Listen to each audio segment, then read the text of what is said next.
Right here is a photograph of my father.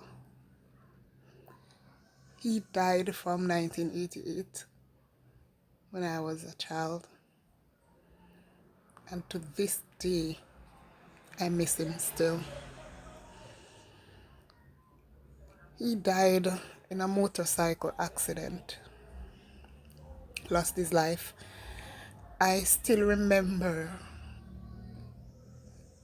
what I was doing the day that I heard he died.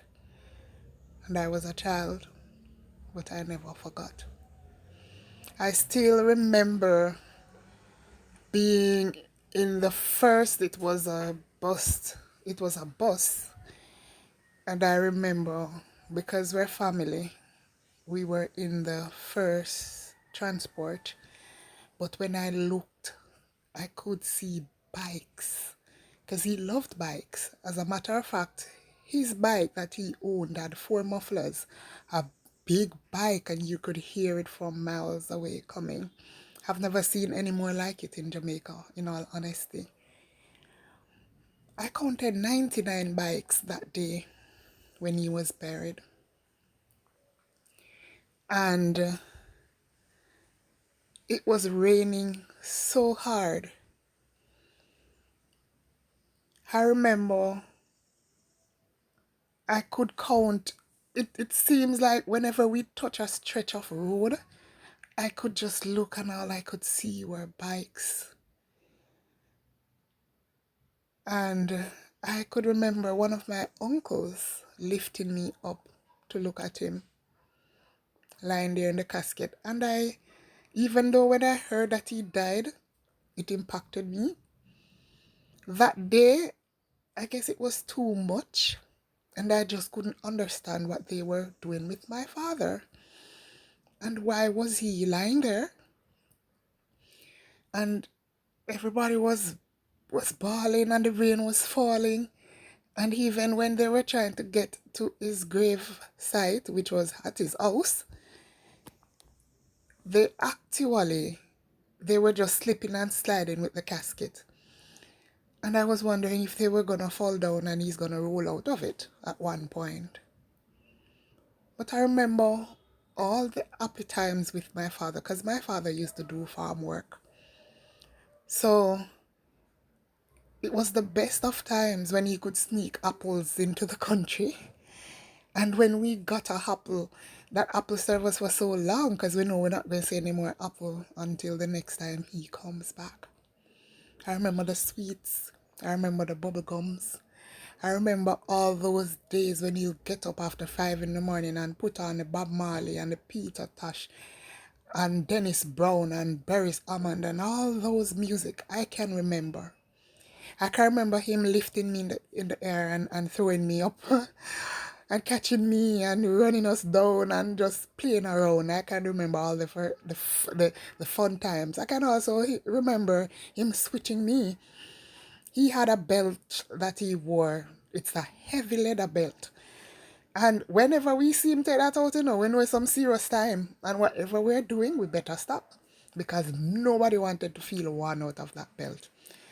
Normally he'd break a piece of switch out of the fencing or something and switch our legs with it and stuff. My father's always fun, stern.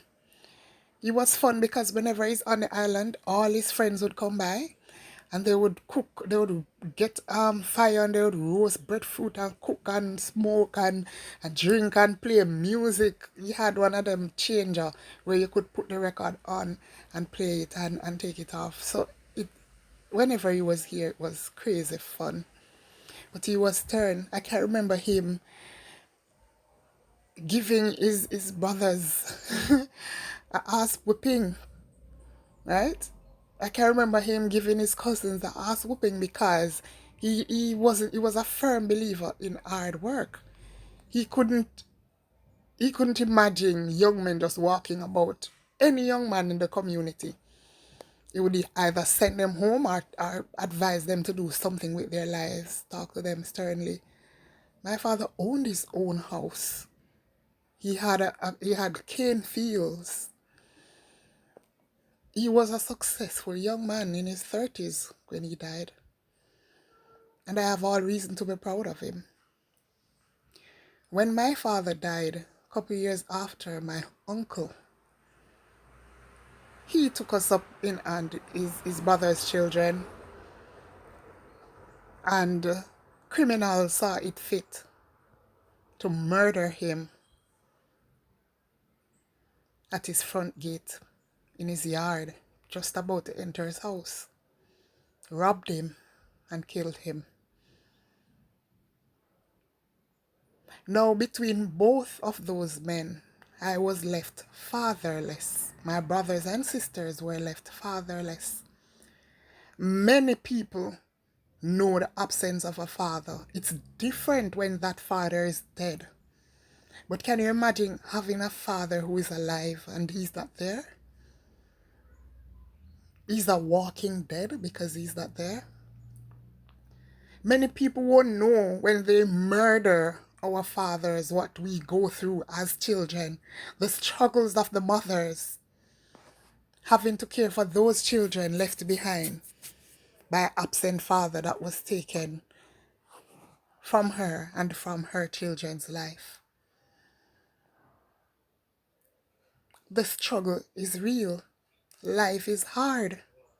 Having to go through all that as a child, knowing that your life is much harder 100 times over because your father is absent. And then the person who stepped in to father you was murdered. Just imagine what all those children are going through not having their fathers around. So I'm speaking about this because it's now Father's Day in a few hours. And I hear a lot of people bashing the fathers. I am not one for negativity.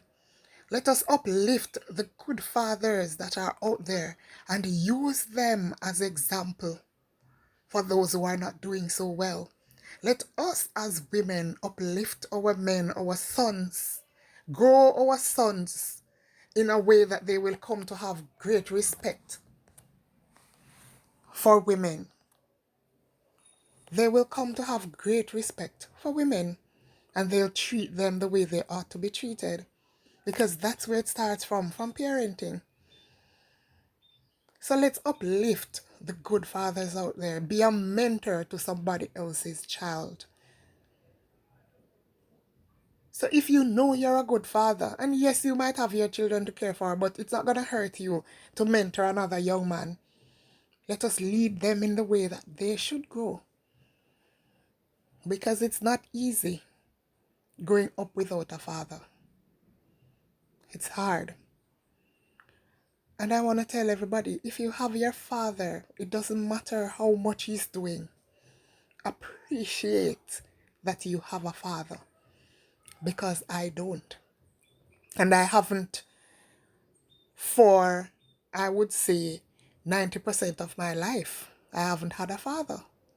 So if you have a father, ensure that you do not let tomorrow finish. It's the one day out of the 365. Ensure it don't finish. Link your daddy. Take something, even if he's been a deadbeat dad, go look for your father, because he may be having remorse and regret of not being an upstanding father to you. Go see him. Talk to him. You never know. It's better to have one who is alive, who you can work on the relationship and use him as an example for your children coming up. Use him as an example for yourself to ensure that you never want to be the kind of father that your father was. But let's do something about it. Go see your father. If you're a female and your father didn't take care of you, go ahead, go look for him. Right? Let's uplift the ones who are doing well, and hopefully it will rub off on those not doing so well. Take care of your dad, because there are those of us who don't have one. Stay blessed. Happy Father's Day to all the fathers. Happy Father's Day to all the fathers out there.